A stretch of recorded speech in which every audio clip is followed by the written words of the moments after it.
Shalom, pessoal. Rabino Jacques.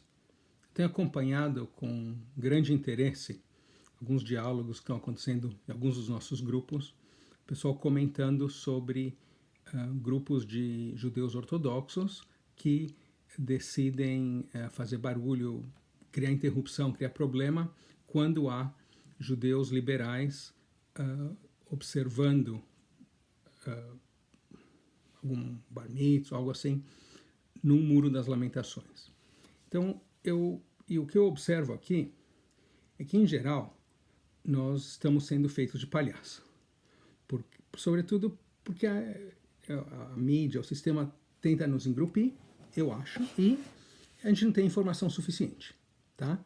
Porque tem muita gente errada aqui, talvez até eu esteja errado, mas pelo menos eu deixo aqui a minha opinião e você depois coloca os seus comentários, tá?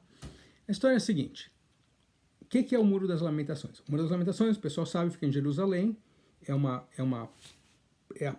parte do muro de retenção do templo, do Monte do Templo, que havia em Jerusalém. Então, o primeiro templo foi construído pelo rei Salomão, depois foi destruído, aí o segundo templo foi reconstruído em cima de uma montanha.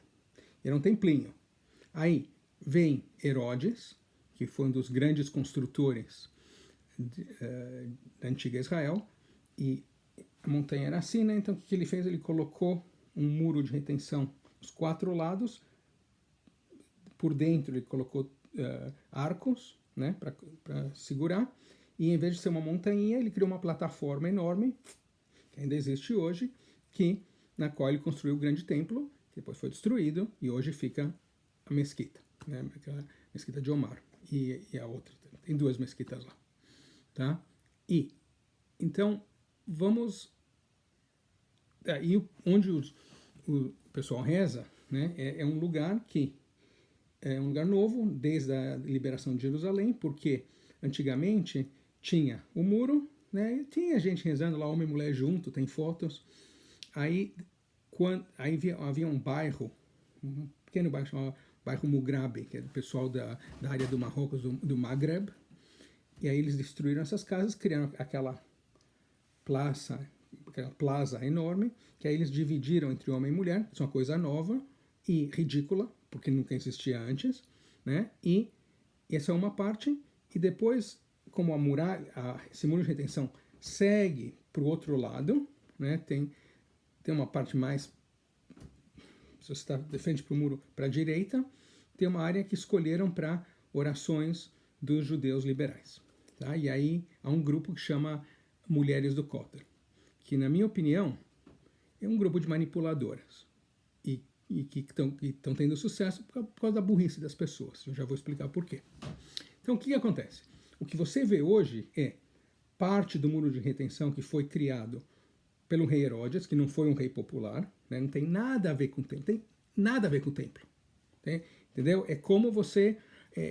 entendeu? É a porta de entrada do banheiro do lado de fora do estádio do Pacaembu. Né? Não é que você está no campo, né? Você está vendo a bola jogar lá, não. É uma coisa assim tão remota que, se você se importasse com o templo, né, a ideia é que depois que o templo foi destruído, onde que é o templo é na casa de cada judeu, né? E por isso, inclusive, judeus liberais chamam, né, aqui nos Estados Unidos, a sua sinagoga de templo, porque o templo pode ser em qualquer lugar, não tem que ser lá em Jerusalém, não tem que ser naquele lugar. E mesmo se fosse aquele lugar onde o pessoal reza, que eles colocam as notinhas na pedra, entendeu? Tem tanto a ver com o templo como o estádio de Pacaembu, entendeu? Tenho certeza que o pessoal reza muito no Pacaembu, né, na hora do pênalti, etc. Bom, então, o que nós temos aqui é uma combinação de coisas que eu acho muito perversas. Porque eu diria o seguinte: um judeu reformista, um judeu qualquer, não tem nenhum negócio com o templo. Tá? Ou seja, mesmo um judeu ortodoxo, se você perguntasse para ele, supondo que tem um Messias, o que vai acontecer? O Messias vai voltar e restabelecer os sacrifícios no templo? Ou seja, que religião é essa? Se eu quisesse uma religião que faz sacrifício, vai no seu templo de Umbanda, tá lá, é pertinho, tem farofa, tem cachaça, tem, entendeu? Essa forma de se relacionar com Deus através do sacrifício não tem nada a ver. Um judeu ortodoxo coerente te diria o seguinte: quando o Messias vier, e se ele é ortodoxo, ele acredita no Messias, o Messias vier, uma pessoa, né, enquanto Messias, não uma era messiânica, ele vai vir, ele vai restabelecer o templo e o serviço do templo e depois cancelar.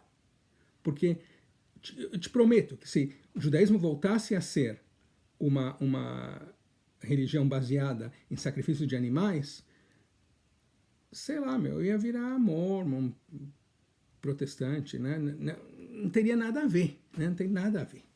Tá? Então, isso já é um problema. E para um judeu reformista, mais ainda, porque a essência do judaísmo reformista é o fato que o judaísmo reforma, ele progride, é chamado progressista em algumas partes, na Europa, por exemplo, né? Que ele progride. Então, essa conexão com o templo, ela é muito bonita, ela é histórica, tudo que você quiser, mas não tem a ver com a ideologia, com a teologia de um judeu liberal.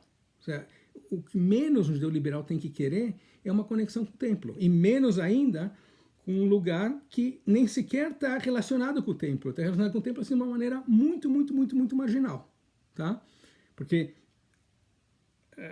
porque o muro que você tem também, você tem pedras grandes embaixo, e em cima tem umas pedras menores, que essas foram colocadas pelos turcos, ou pelos mamelucos. Alguém colocou depois, alguns centenas de anos atrás. Tá? Então, não há uma conexão com o templo.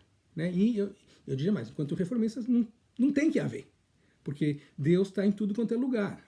A grande revolução, depois da destruição de Jerusalém e do templo, foi que os rabinos saíram de Jerusalém para Yavne e puderam recriar o judaísmo de maneira completamente diferente. E esse desejo de voltar para algo arcaico, onde sacrifício de animais, não tem nada a ver, não, entendeu? Sei lá, é como querer ser bandeirante, entendeu? Já não dá mais para ser bandeirante, entendeu? Já passou o tempo, né? Tem a rodovia dos bandeirantes. Bom, então, tem vários outros problemas. Por que, então, essa fixação dos judeus com aquele lugar?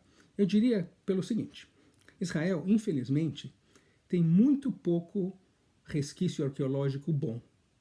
Se você viajar, por exemplo, pela Europa ou pelo norte da África, tem resquícios arqueológicos fabulosos, cidades inteiras, ou também no Oriente Médio, né? Cidades inteiras, palácios, estádios, coliseus de vários tipos. Israel, quando havia algum tipo de batalha, né, e havia muitas batalhas, porque Israel está num lugar que é um lugar necessariamente de passagem do mundo antigo. Se você queria ir da Europa para a África, tinha que passar por Israel. Se queria ir da África para a Ásia, tinha que passar por Israel. Todo mundo passava por Israel e conquistava e destruía tudo. Então, não há ruínas incríveis. Né? Então, tem um pouquinho que tem. Então, esse talvez é um dos motivos pelos quais as pessoas estão também tão fixadas nesse que, na verdade, é um muro de retenção. Entendeu? Não tem conexão com o templo. É o porão. Não é o porão, né? Você entendeu? É a parede que eles construíram para aumentar a área da montanha. Eu já expliquei isso. Então, né, agora, o problema se exacerba por dois motivos. Há um grupo de pessoas sumamente inteligentes e manipuladoras e um grupo de gente burra e mal educada. Tá? Os burros e mal educados são os ortodoxos. Por quê? Porque se alguém está celebrando algo, mesmo que você não goste, vai para outro lado, cai fora. Você não tem que atrapalhar o bar mitzvah de alguém. Isso é ser muito canalha. Ou seja, esse pessoal merece... Não tem desgraça suficiente que eu acho que eles mereçam. Tá? Tudo que acontecer ruim na vida deles, eles merecem ir mais. Só pela falta de respeito básica de não entender que as pessoas não têm que concordar com você em tudo e eles não são donos do muro. Né? Ou seja, ninguém é dono do muro. Todos os judeus são donos do muro, igualmente. Eu, pessoalmente, se eu for dono, eu dou a minha parte para quem quiser, porque eu não acho relevante. Então, acho que todo judeu reformista também deveria sentir assim. Porém, e aí você tem um grupo de... Essas mulheres do Kotel são muito inteligentes, porque o que elas fizeram? Elas criaram uma provocação gratuita e entendendo muito bem como os ortodoxos iam agir, que é o que eles estão fazendo, né? Mas, na verdade, eu acho que não há motivo. Eu acho que você não deve provocar, tá? Não é legal as pessoas serem pequenas, preconceituosas, mas você também não tem que cavocar, entendeu? Você não vai aqui nos Estados Unidos, num bairro negro, vestido com a roupa da Ku Klux Klan. Você não deveria andar com a roupa da Ku Klux Klan de qualquer jeito, mas certamente você não vai, né? Eu tinha uma empregada na minha casa que dizia cutucar o cão com vara curta, né? Então é isso que elas fazem, né? E obviamente tem sucesso porque aí cria um auê, né? E elas ganham simpatia e as pessoas, exatamente por não entenderem o que é esse muro, o que é esse cótel, qual é toda a história aí, as pessoas ficam sumamente envolvidas emocionalmente e dão luz, né? Dão atenção para elas, que é o que elas querem. Eu, volto a dizer, eu, enquanto judeu liberal, não sou contra a mulher fazer o que ela quiser, mulher rabina, eu acho ótimo, mulher cantora, tudo. O que eu sou contra é a manipulação e a provocação gratuita de gente que claramente é burra e se deixa manipular. Porque se esses ortodoxos fossem inteligentes, o que eles fariam é nada. Se eles fizerem nada, esse pessoal vai ir no muro um par de vezes, aí quando chegarem lá eles vão perceber o que eu percebi. O que eu estou fazendo aqui? Falando com um monte de pedra? Tem pedra aqui também em Kansas, eu não preciso ir até lá, né? Então, e deixariam de ir. No final, o que me dói dessa situação toda é que, falando de templo, né? Diz que o primeiro templo foi destruído por 3 pecados que o povo fazia, que era práticas sexuais imorais, blasfêmia, idolatria, etc. Coisas ruins.